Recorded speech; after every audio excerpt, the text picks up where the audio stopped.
I hop across each floating rock. There's something on the last rock. What is it? It's feet! They've been leaving the footprints! There's nothing. No path back. Okay. What's with the feet? Why did the game end? The game closed itself. Why? Hi, I'm Digi. Do you like weird video games? Sure, we all do. Maybe it's just the years I spent watching Vinny Vinesauce's Sunday streams, but some of my favorite games are the weird, bizarre, strange, and nonsensical indie games like the kind they have over at itch.io. It's an absolute goldmine of weird and interesting indie games. Sometimes it's a philosophical statement, maybe it's just an art piece, maybe there's no message or meaning at all. It's just vibes, man. Either way, the other week I went digging through the cellars of itch to find the weirdest point-and-clicks that I could find. And these are what we got. All the games in this video are free or name your own price, so you could check them out right now. Let's get into it. First up is Wurroom. And we're really coming out swinging here, folks. This is the kind of game where you're just sort of making things happen. We appear to be playing as a hand. Yeah, so we start the game off by jamming this shovel into a head that's just sort of sitting here minding his own business. Not very nice of us. An avant-garde artist's chair comes out of the wall, and we find ourselves with Treebeard and his collection of Play-Doh cubes. So this game doesn't have a whole lot of story that I can tell. You just kind of mess around until you figure out the next step. Oh look, there's a shoe. This one's a fun 15-minute trip, but there's not actually a whole lot to it. This dev looks like they got some really interesting stuff in the pipeline, though. I mean, look at this. It reminds me of Dark Seed.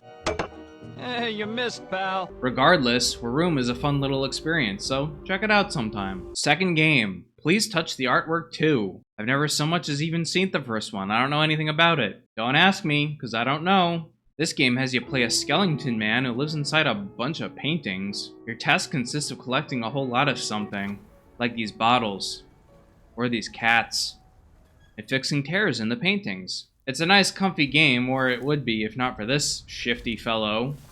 What's he plotting? Hey, would you quit that? I need to fix it every time you do that. These fixing the painting puzzles get kinda tough eventually. You need to traverse these paths once and only once. In case you were wondering, all the artwork featured was made by the Belgian expressionist painter James Ensor, who lived in the 19th and 20th centuries. I don't know much about fine art, but I know what I like. It's a very charming game for sure. Alright, enough cozy games. It's time to get creepy. The next game is Hell OS. They really nailed the super old school Mac aesthetic here. Feels like something I would have played at a computer store when I was too young to form complete memories. We start by being informed that we've died, and we wake up in a weird building somewhere with creatures hanging around. The denizens of this place include a jazz band made up of ghosts that performs in an elevator. There's a pig who's upset with us for taking his sunglasses. And, clowns? Clowns. Yeah, there's clowns. This game's a short experience and mostly goes off of the vibes. There's branching paths in this game, but I couldn't actually get the ending to change. It kinda comes back around to the same place eventually. The illusion of choice in video games, I guess. I don't know for sure if the ending actually can change. Hey, if you find something that I don't, by all means let me know in the comments below. Next up is Veiled. Now here's an example of an itch game that you can play entirely in your browser without installing anything. It looked much more blown out and difficult to see what was going on while I was playing it on my big monitor, but looks pretty decent on the recording. You might need to decrease the size of the browser window. In this game, you play the role of a parent looking for their kid in this big mansion. You start by rolling up to the place in your car, but you need to break inside and investigate. A man sees us and flees through this door in the main hallway, and we need to find our way in. The game succeeds in making a fairly creepy atmosphere while we slowly realize something serious is wrong in the house. There's monsters in the house, and they look like these weird blob things, and they actually chase you from screen to screen. It's actually pretty effective at making you feel like you're in extreme danger. Turns out there's some serious nasty stuff going on in here. I won't spoil it for you, but this is a longer 30-minute experience. I do recommend it. Next we have Chalicebound. It turns out this one was just a demo. I didn't realize that until I came smack against the end of it. That just kinda happens sometimes when you're delving the depths of itch. But I wanted to include it because, well, check out this aesthetic. It's giving 90s JRPG. Ooh, and there's some creepy dungeon crawling. What will you give? Choose wisely. Arm. Leg. Oh no, we're going fear and hunger with it, aren't we?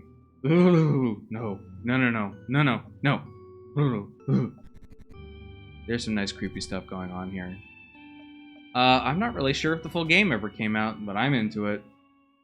Alright, we got 3 more. You alright? You tired? Here, have some water. Oh my goodness. Anyway, next is Mudlark. This is an interesting one. They made cutouts of themselves and a bunch of unfortunate bystanders for this game. It definitely feels like something you would have played in the 90s. We got this Londoner guy who likes to go looking for treasures with his pal on the shores of the Thames. One day our friend simply vanishes after finding this golden locket in the sand. Like we just kind of turn around and he's gone. Suddenly the authorities show up and not only block the way back to the street, but they tell us we're contaminated with something and that we have to stay here. We've got a mystery on our hands. We have to not only find our friend, but also figure out what's going on in the city. Phones don't work anymore, and the authorities are locking everyone down. Unlike some other games, this one's kind of played straight, despite the weird cutout art style. It veers into that old school adventure game logic. Like we have to put this coal dust on a rock to fool this cop into thinking he's got something valuable to go sell. And then that causes him to say, screw this job, and run away. Now we can get off the riverbank. I didn't finish this game all the way through, but there's more than a few areas here. There's the Cock Inn. Look, sorry, I'm just reading what it says, okay? Where you have to sober up this drunk lady with mint and linseed oil. Quarantine area where we look for our friend, and our friend's flat. Translator's note. Flat means apartment. It's awkward to move around and choose what item you want to try using, but there was quite a bit of thought put into this. I do recommend it if you're interested. Next is, hlina?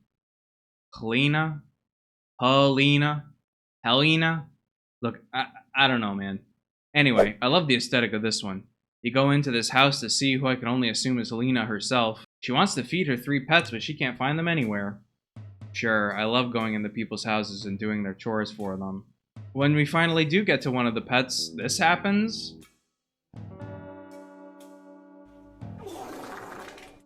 Okay. There's not actually very much to this one, I just really like the look. The creator, Sukinapan, has a lot of cutesy stuff in their portfolio, including this zine full of art. I think it's pretty cool, and I'm looking forward to checking out anything else they have.